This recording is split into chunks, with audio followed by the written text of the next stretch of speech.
अजीबो गरीब बहू। मोनिका बहू से सब परेशान थे।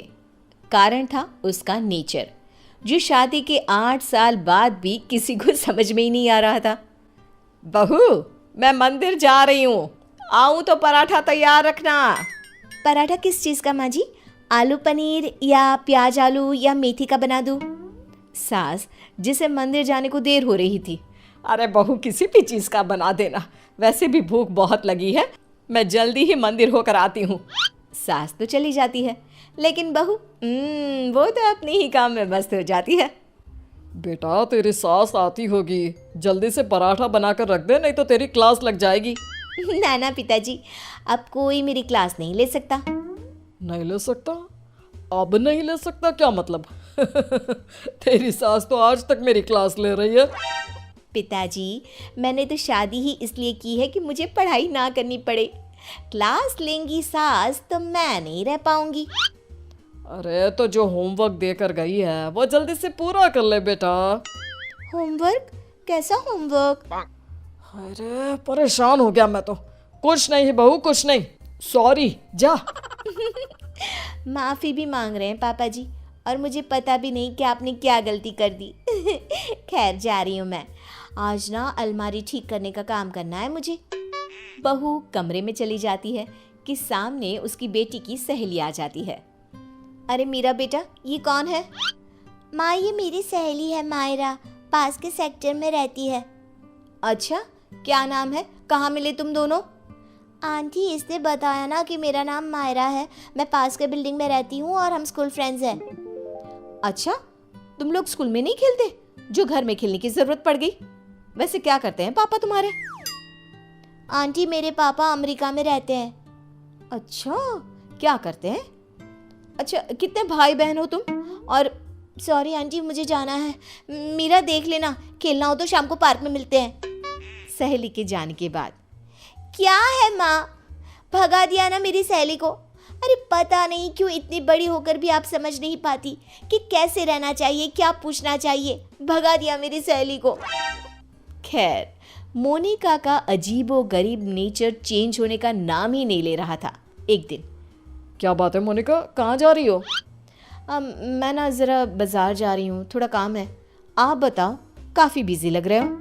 हाँ यार, वर्क फ्रॉम होम है ना, तो काम बहुत ज़्यादा है। ठीक है, कोई ना। वो क्या है ना, बाहर धूप है और मुझे सामान लेने जाना था। कोई ना, लेकर आती हूँ। क्या होगा, ज़्यादा से ज़्यादा चक्कर खाकर गिर जाऊँगी या फिर कुछ हो जाएगा। अरे नहीं नहीं, लाओ लाओ, क्या लाना है? लिस्ट मुझे दे दो, मैं लेकर आता हूँ। मोनिका पति को लिस्ट देकर किचन में चली जाती है। अरे क्या बात है, तू तो झोला लेकर निकली थी, फिर वापस क्यों आ गई? वो क्या है ना, ये बोले कि मैं ले आता हूँ तो मैं वापस आ गई। देख ले, किचन तेरा है, तू जानती है क्या है क्या नहीं है। अरे कोई बात नहीं, वो ले आएंगे ना सब, मैंने उन्हें लिस्ट दे दी है। लेकिन जब थोड़ी देर बाद पति सारा सामान लेकर आता है तो मैं चली दाल बनाने। लेकिन ये क्या, झोले से तो दाल निकलती ही नहीं। ये क्या है जी, दाल क्यों नहीं लाए आप? अरे लिस्ट में लिखा ही नहीं था तो मैं कैसे लाता? जो लिखा है सब लाया हूं मैं। बस अब तो मोनिका का गुस्सा 7वें आसमान में पहुंच जाता है। अरे नहीं लिखा तो ये मतलब कि तुम लाओगे नहीं? कम से कम थोड़ा सोच ही लेते। मोनिका बड़बड़ाती वहां से चली जाती है और पति, वो तो बेचारा सर पकड़कर खड़ा हो जाता है। अब पता चला हम कैसे रहते थे सारा दिन और सारी शाम। हाँ पापा, मम्मी की आदतें तो समझ में ही नहीं आती। कल मेरी सहेली को भी भगा दिया। एक रोज तो मुझे इतना परेशान कर दिया कि मैं अपना सर पकड़कर ही बैठ गया। अरे मेरा तो रहने ही दो बेटा, क्या बताऊं क्या ना बताऊं। अरे पता ही नहीं चलता किस पल क्या समझ जाए और क्या समझा दे। समय निकल रहा था, हर कोई मोनिका से परेशान हो रहा था। किसी के पास कोई उपाय नहीं था कि कैसे उसकी आदतों को सुधारा जाए। फिर एक रोज, अच्छा बेटा, क्या खाओगी आज? माँ, कुछ भी बना लो। कुछ भी क्या होता है? अरे बताना रानी बिटिया को क्या खाने का मन है। माँ, पालक पनीर। मेरी बेटी पालक पनीर खाएगी। लेकिन बेटा, पालक तो है नहीं, कुछ और बता। माँ, बहुत दिनों से छोले भटूरे नहीं खाए। ओ, वो कैसे बनेगा बेटा? उसके लिए तो छोले भिगोने पड़ेंगे ना। बेटी माँ को जो भी बनाने को बताती, मोनिका कोई ना कोई परेशानी बता देती, जिसके बाद माँ कुछ भी बना दे, तू एक काम कर, दाल चावल ही उबाल दे।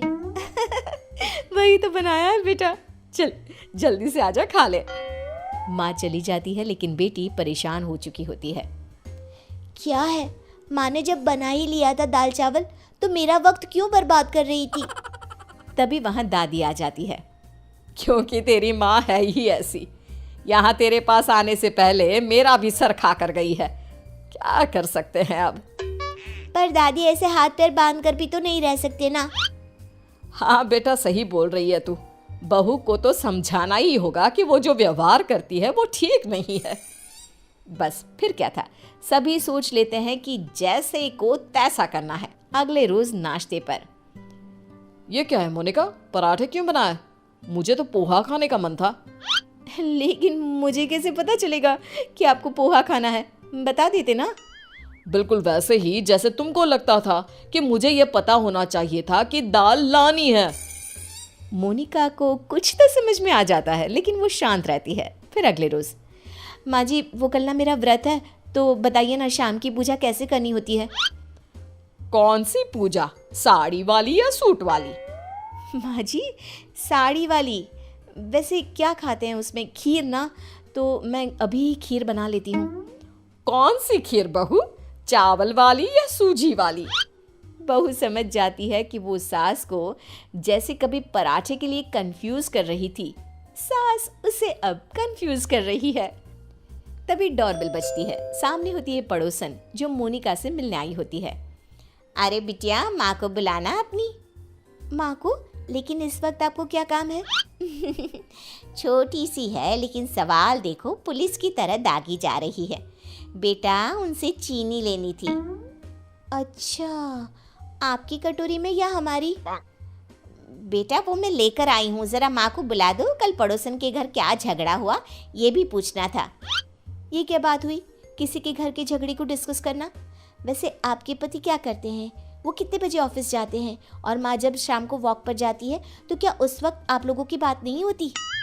मोनिका बेटी की सारी बात सुन रही थी, लेकिन जैसे ही वो बेटी को कुछ कहती, पड़ोसन उल्टे पैर भाग जाती है। माँ, मीरा, मैं समझ गई हूँ कि मैं क्या गलती कर रही थी। मुझे माफ़ कर दीजिए प्लीज़।